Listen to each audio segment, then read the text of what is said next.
जो वादा किया गया, मैंने कहा कि हमारे आंदोलनों के फलस्वरूप की गई सभी संगठनों के साथ जो वार्ता हुई और एक जिम्मेदार मंत्री उत्तर प्रदेश के मुख्यमंत्री के निर्देश पर उप मुख्यमंत्री स्वयं शिक्षा मंत्री थे और वो बैठे वार्ता की, उन्होंने वादे किए, तो क्या एक जिम्मेदार मंत्री के जो विभाग को भी संचालित कर रहा था, देख रहा था, उसके वादे का कोई वजूद नहीं रह गया। इस हाउस में अलग बैठ करके भी वादा किया, यहाँ कहा विधिक व्यवस्था का हम करेंगे।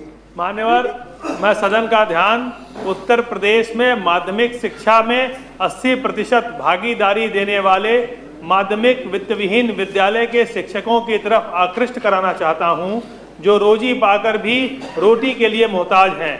इस महंगाई के युग में प्रबंधक द्वारा 1000, 2000, 4-5 रुपए प्रतिमाह पाकर अपने परिवार की परवरिश करने में असमर्थ हैं, अपने बच्चों को उच्च शिक्षा, पढ़ाई लिखाई, शादी विवाह एवं अपने माता पिता की परवरिश करने में असक्षम हैं।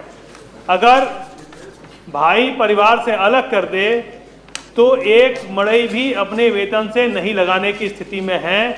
ऐसे शिक्षकों की दशा मनरेगा के मजदूरों से भी ज़्यादा बदतर है। जो परीक्षा व मूल्यांकन की ड्यूटी करते हैं उनका पारिश्रमिक भी सरकार समय पर नहीं दे पा रही है। इनके चिकित्सा की भी कोई सुविधा उपलब्ध नहीं है, जिनकी सेवा नियमावली भी आज तक शिक्षा विभाग द्वारा नहीं बनाई गई। इनका अनुभव भी चयन बोर्ड आयोग द्वारा अनुमन्य नहीं किया जाता है। ऐसी स्थिति में इनका जीवन यापन करना दूभर हो गया है। ऐसे शिक्षक जो समाज को शिक्षा, दिशा और राष्ट्र के निर्माण में लगे हैं, उनकी दिशा अत्यंत दयनीय है। ऐसे शिक्षकों के जीवन यापन करने के व शिक्षा में गुणवत्ता लाने के लिए, इनके भरण पोषण के लिए सरकार की तरफ से सम्मानजनक मानदेय दिया जाना अति आवश्यक है। माननीय अखिलेश यादव जी जब मुख्यमंत्री थे तो उन्होंने 1 अरब रुपए मानदेय देने का काम किया था, ताकि वह अपने सम्मान से अपने परिवार को पाल पोस सकें। इन विपरीत परिस्थितियों में शिक्षक काफ़ी आंदोलित हो रहे हैं। शिक्षकों में सरकार के प्रति भारी रोष और आक्रोश व्याप्त है। कभी भी कोई अप्रिय घटना हो सकती है। अतः लोकमत के इस सुनिश्चित विषय पर मैं सदन की कार्रवाई रोककर आवश्यक कार्रवाई की मांग करता हूं। मान्यवर, शिक्षा किसी भी राष्ट्र के निर्माण की आधारशिला हुआ करती है और शायद इसीलिए इसकी महत्ता को स्वीकार करते हुए संविधान निर्माता बाबा साहब भीमराव अंबेडकर ने कहा था कि शिक्षा वह शेरनी का दूध है जो जितना पिएगा उतना दहाड़ेगा। लेकिन बड़े अफसोस के साथ ये कहना पड़ रहा है कि भारतीय जनता पार्टी जब से सत्ता में आई है, वह शिक्षा के गुणवत्ता के साथ लगातार खिलवाड़ कर रही है। और माननीय सभापति महोदय, 1971 वेतन वितरण अधिनियम की जो धारा थी, उसके पहले जितने वित्तविहीन विद्यालय थे, उनको अधिकांश विद्यालयों को स्ववित्त के क्राइटेरिया में एक निश्चित वेतनमान के अंतर्गत लाया गया। लेकिन भारतीय जनता पार्टी ने यह संकल्प ले लिया है कि जो शिक्षा का लगभग 80% माध्यमिक में भार अपनी कंधों पर उठाए हुए हैं, उनको लेकर के जरा भी संवेदनशील नहीं। अब मानवर, बड़े दुख के साथ कहना पड़ रहा है कि हमारा वह वित्तविहीन शिक्षक जिसके आय के कोई स्रोत नहीं है, कोई 1000 रुपए, कोई 2000 रुपए में काम कर रहा है। इस तरह की महंगाई में मानवर, यह उनके साथ क्रूर और भद्दा मजाक है कि 1-2 हजार रुपए में वो जीवन यापन करने के लिए बात हो रहे हैं। और हैरत तो इस बात की है कि कोरोना जैसे महामारी के दौरान जब सरकार अपने विभिन्न स्रोतों से कुछ ना कुछ मजदूरों को या अन्य समुदाय को बजट की व्यवस्था की थी, उस समय भी वित्त विहीन शिक्षकों को 1 रुपए का सहारा प्रदान नहीं किया गया।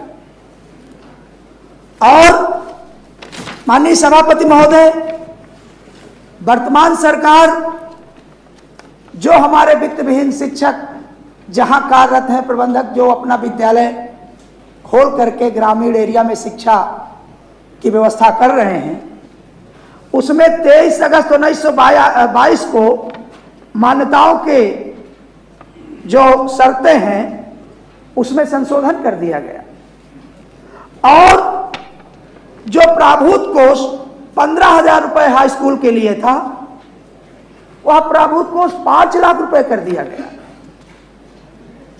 और माननीय सभापति महोदय, इंटर में 2 लाख कर देना तथा जो सुरक्षित कोष 3,000 रुपए था उसको 1.5 लाख रुपए कर दिया गया तथा जो जमीन की शर्तें थी उसको 650 वर्ग मीटर के स्थान पर 2,000 वर्ग मीटर कर दिया गया और ग्रामीण क्षेत्र में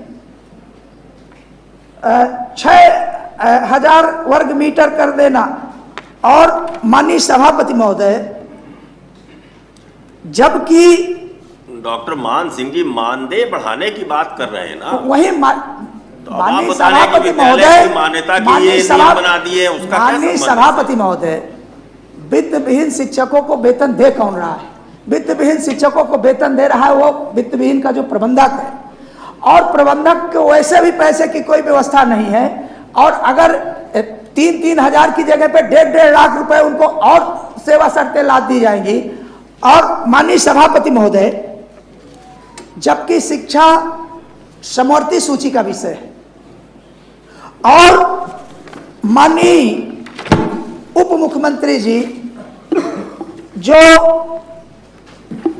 माध्यमिक शिक्षा मंत्री का भी उनके ऊपर जिम्मेदारी थी, इन्होंने कहा कि हम जो 7 का की धारा है, जो 7(4) की सुसंगत धारा है, उसके अंतर्गत इन्होंने बाकायदे घोषणा की कि हम वित्त विहीन शिक्षकों को 15,000 रुपए प्रतिमाह का भुगतान RTGS के माध्यम से उनके खातों में सीधे करेंगे। माननीय सभापति महोदय, ये बड़े खेद का विषय है कि 15,000 रुपए तो कह दिया गया, लेकिन 15 रुपए की भी सहायता वित्त विहीन शिक्षकों को अभी तक उपलब्ध नहीं कराई गई।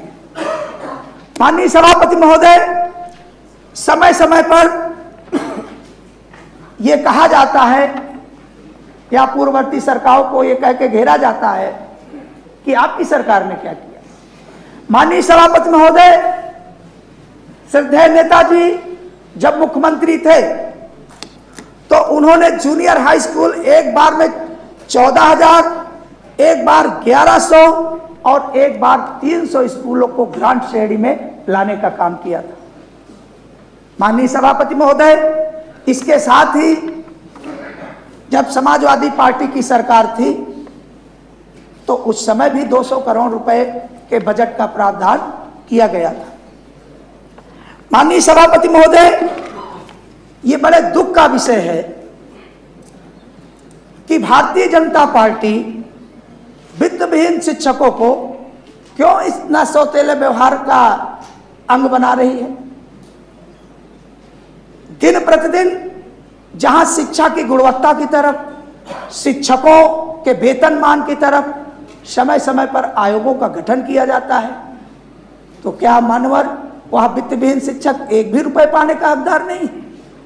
मैं माननीय सभापति महोदय, पीठ के माध्यम से यह कहना चाहूंगा कि जिस प्रकार 1971 वेतन वितरण विधिनियम की धारा थी अधिनियम की, जिसके अंतर्गत वित्त विहीन विद्यालयों को स्ववित्त की परिधि में लाया गया था, सरकार ऐसी कोई योजना बनाकर उन वित्त विहीन शिक्षकों को कुछ मानदेय देकर उनको इस त्रासदी भरे जीवन से छुटकारा दिलाने का काम करे। अतः मैं इस लोक महत्व के विषय को संसद की कार्रवाई रोककर चर्चा कराए जाने की मांग करता हूँ। माननीय सभापति महोदय और नेता सदन तथा संपूर्ण हमारा सदन इस बात से अवगत है, हमारे सारे शिक्षक एमएलसी बैठे हुए हैं, वो अभी इस पीड़ा से पूरी तरह से पीड़ित हैं, लेकिन उनकी जबान बंद है, कुछ कह नहीं पाते हैं, क्योंकि सत्ता में और वोट मांगना फिर जा कर के इन्हीं शिक्षकों से पड़ेगा सबको, चाहे सत्ता में हो चाहे विपक्ष में। मान्यवर, पूरे प्रदेश में एडेड विद्यालय मात्र 4,512 है और राजकीय विद्यालय मात्र 700 थे। उनको जूनियर हाई स्कूलों को अपग्रेड करके 22,500 तक पहुंचाया गया, लेकिन उसमें शिक्षकों की संख्या 1-2 है और अनएडेड विद्यालय जो है आज की डेट में प्रदेश में 22,000 के लगभग हैं। आज तक हमारी सरकारें हम कह दें चाहे सरकार कह लें, यही 4,512 और जो राजकीय विद्यालय हैं इन्हीं की खूबसूरती बढ़ाने में, इन्हीं को वेतन देने में, इन्हीं को जो है संवारने में अपनी पीठ थपथपाती रही। जो माध्यमिक शिक्षा का 80% जिनके कंधों पर भार है, उनकी विषय में किसी ने जो है ध्यान नहीं दिया। एक वक्त आया जब माननीय अखिलेश यादव जी उत्तर प्रदेश के मुख्यमंत्री बने तो उन्होंने 2 अरब रुपया 200 करोड़ रुपया 2016 में दिया उनके मानदेय के लिए, उनके जीवन के भरण पोषण के लिए। लेकिन 17 में जब सरकार बदली, जब 16 में सरकार माननीय अखिलेश यादव जी की थी, उन्होंने दिया, तब भारतीय जनता पार्टी विपक्ष में थी, तब उन्होंने इन लोगों ने कहा कि यह तो भीख के समान है और ऊंट के मुंह में जीरा के समान है, यह शिक्षकों को इतना मानदेय देना। और जब 17 में इनकी सरकार आ गई तो जो ऊंट के मुंह में जीरा मिला था, जो भी भीख का की तरह पैसा मिला था, उसको भी इन लोगों ने उस शासनादेश को समाप्त करते हुए जो है उसको वापस ले लिया। और उस पर जो है आरोप क्या लगाए कि शासनादेश जो बना था वह शासनादेश के अंतिम लाइन में ये लिख दिया गया था अधिकारियों द्वारा कि इसे भविष्य में दृष्टांत न माना जाए। मेरा ये कहना है इस सदन के माध्यम से और इस सरकार से कि क्या इस सदन को यह राइट नहीं था कि अगर कोई अधिकारी ने गलती से एक लाइन लिख दिया कि इसे भविष्य में दृष्टांत न माना जाए तो उसको अमेंडमेंट किया जा सकता था। इस सदन को यह अधिकार था, इस सरकार को अधिकार था कि उसको अमेंडमेंट कर देती और उसको कंटिन्यू कर देती। ये सदन का काम नहीं है लाल बिहारी यादव जी। आप कह रहे हैं सदन को यह अधिकार नहीं था, तो सदन का इससे क्या लेना देना है? सरकार जो चाहे करे। सदन और सरकार, सरकार और सदन दोनों तो एक ही है सर। ओहो लाल बिहारी जी, बताइए कि अब आपको ये कौन स्पष्ट करेगा कि सदन और सरकार एक ही है? इसी सदन में सिन्हा जी, इसी सदन में और डॉक्टर मान सिंह जी, अच्छा, आप लोग हमारी मदद करिए। अच्छा, अब हम और इनको बताइए तो अपने नेता को कि सदन और सरकार एक है कि अलग अलग है। लोग विधानसभा में जो सदन में बैठते हैं सत्ता के लोग, वह सरकार की नहीं है। यहाँ जो विधान परिषद में बैठे हैं, विधान परिषद के सदस्य वो सत्ता के नहीं हैं। माननीय लाल इनको- बिहारी इनको सरकार से अलग किया जा सकता है। माननीय लाल बिहारी जी, देखिए हमारे देश की जो प्रजातांत्रिक व्यवस्था है, लोकतांत्रिक व्यवस्था है, उसमें एक विधायिका है, एक कार्यपालिका है, एक न्यायपालिका है, ये तीन है। ये सदन जो है ये विधायिका के तहत है। हम केवल विधायिका के व्यक्ति हैं। विधायिका को ही अधिकार, आप सुन तो लो, लेकिन विधायिका में से ही कुछ लोग जब बहुमत के आधार पर चुन लिए जाते हैं तो वो सरकार बना लेते हैं। विधायिका से ही सरकार जाती है, लेकिन वो सरकार जो है वो कार्यपालिका हो जाती है। ठीक है, आप समझ गए, वो एक अलग इकाई हो जाती है। मानवर, ये हम लोग बराबर संघर्षों का उल्लेख जिसमें किया है अपनी सूचना में, लेकिन एक उत्तर प्रदेश सरकार की घोषणा 9 मार्च 2019 में जो हमारे समझौता शिक्षक संगठनों का अन्य सबको भी बुलाया गया था, बारी बारी से सबसे बात की गई और एक कहा गया कि हम सम्मानजनक मानदेय देंगे। पिछली सरकार का जो दिया हुआ मानदेय है वो अविधिक है, केवल मंत्रिमंडल से पास करके उसे दे दिया गया है, जिसे विधानमंडल से नहीं पास कराया गया।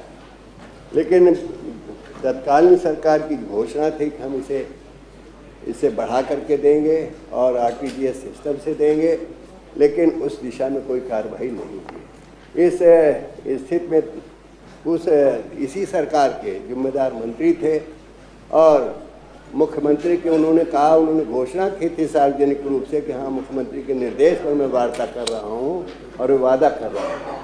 मुझे आश्चर्य है, पूरा शिक्षक संगठन भी इससे आहत है कि तत्कालीन की गई घोषणा का अब तक अनुपालन न होना एक इस प्रदेश की सरकार के लिए वादा खिलाफी उचित नहीं दिखती है।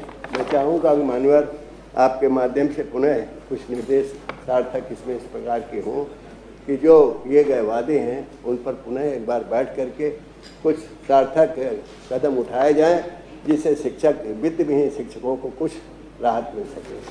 महोदय, संविधान में हमारे स्पष्ट उल्लेख है, शिक्षा व्यवस्था, कानून और चिकित्सा समवर्ती सूची का विषय है।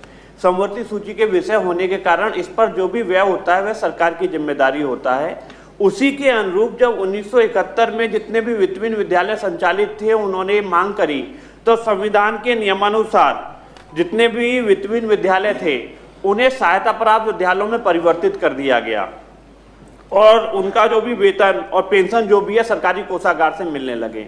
उसी की भांति वर्ष 2016 में भी जो उस समय उत्तर प्रदेश की सरकार थी उसने 200 करोड़ रुपए का प्रोविजन इन यूपी बोर्ड के वित्तहीन विद्यालयों को मानदेय देने के लिए दिया गया।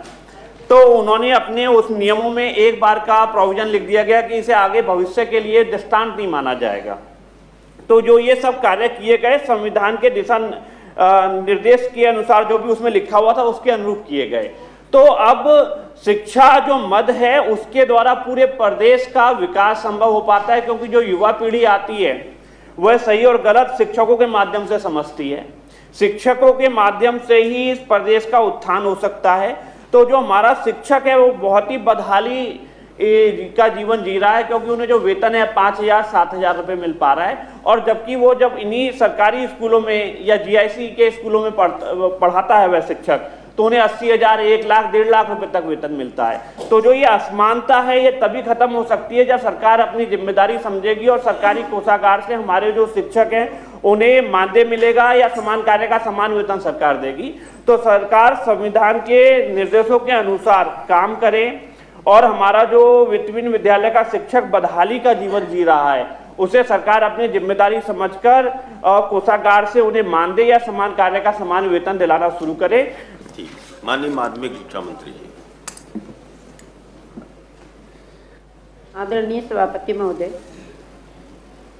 अधिसूचना संख्या 496 79/1222 का 9 2022 दिनांक 29 सितंबर 2022 द्वारा इंटरमीडिएट शिक्षा अधिनियम 1921 की धारा 7 की उपधारा 4 को निम्नवत संशोधित किया गया है। उक्त परीक्षाओं के प्रयोजन के लिए राज्य सरकार के पूर्व अनुमोदन के पश्चात नवीन स्वित्त पोषित स्कूलों, हाई स्कूलों और इंटरमीडिएट कॉलेजों को मान्यता प्रदान किया जाना, परंतु ये इस अधिनियम में अंतर्विष्ट किसी बात के होते हुए भी उत्तर प्रदेश हाई स्कूल तथा इंटरमीडिएट कॉलेजों, अध्यापकों तथा अन्य कर्मचारियों के वेतन का भुगतान अधिनियम 1971 या उत्तर प्रदेश माध्यमिक शिक्षा सेवा आयोग और चयन बोर्ड अधिनियम 1982 की कोई बात इस उपधारा के अधीन मान्यता प्राप्त किसी नवीन स्वित्त पोषित विद्यालय के संबंध में लागू नहीं होगी। शासन द्वारा हाई स्कूल तथा इंटरमीडिएट की नवीन मान्यताएं अधिनियम की धारा 7(4) के अंतर्गत दी जा रही हैं। इंटरमीडिएट शिक्षा अधिनियम 1921 की धारा 7 का के 3 के प्रावधान अनुसार राज्य सरकार द्वारा इस अधिनियम की धारा 7 का इन्हें ब्रैकेट का के अधीन नियुक्त किए जाने वाले अंशकालिक अध्यापकों के संबंध में मान्यवर समय समय पर निर्गत समस्त शासनादेशों को अतिक्रमित करते हुए वित्त विहीन विद्यालयों के अंशकालिक अध्यापकों के लिए शासनादेश संख्या 1443 15/7/2001-1 191 2000 दिनांक 10 अगस्त 2001 द्वारा वित्त विहीन मान्यता प्राप्त विद्यालयों के शिक्षकों की सेवा शर्तें निर्धारित की गई हैं, जिसमें ये प्राविधानित किया गया है कि अंशकालिक अध्यापकों को प्रबंध तंत्र अपने स्रोतों के परिलब्धियों का भुगतान करेगा। ये भुगतान संपूर्ण शिक्षा सत्र के लिए नियमित रूप से किया जाएगा, जिसका लेखा जोखा रखा जाएगा। और मान्यवर ये भी इसमें परिलक्षित किया गया है कि प्रबंध तंत्र ऐसे अंशकालिक अध्यापकों के लिए यथाविधि भविष्य निधि तथा जीवन बीमा की योजनाएं लागू करेगा, जिनमें नियोजक का अंशदान प्रबंध तंत्र द्वारा अपने निजी स्रोतों से दिया जाएगा। माननीय चंदेल जी, का जो वक्तव्य है मैं उसका आशय नहीं है। जो वादा किया गया, मैंने कहा कि हमारे आंदोलनों के फलस्वरूप की गई सभी संगठनों के साथ जो वार्ता हुई और एक जिम्मेदार मंत्री उत्तर प्रदेश के मुख्यमंत्री के निर्देश पर उप मुख्यमंत्री स्वयं शिक्षा मंत्री थे और वो बैठे वार्ता की, उन्होंने वादे किए, तो क्या एक जिम्मेदार मंत्री के जो विभाग को भी संचालित कर रहा था, देख रहा था, उसके वादे का कोई वजूद नहीं रह गया। इस हाउस में अलग बैठ करके भी वादा किया, यहाँ कहा विधिक व्यवस्था का हम करेंगे। विधिक व्यवस्था फिर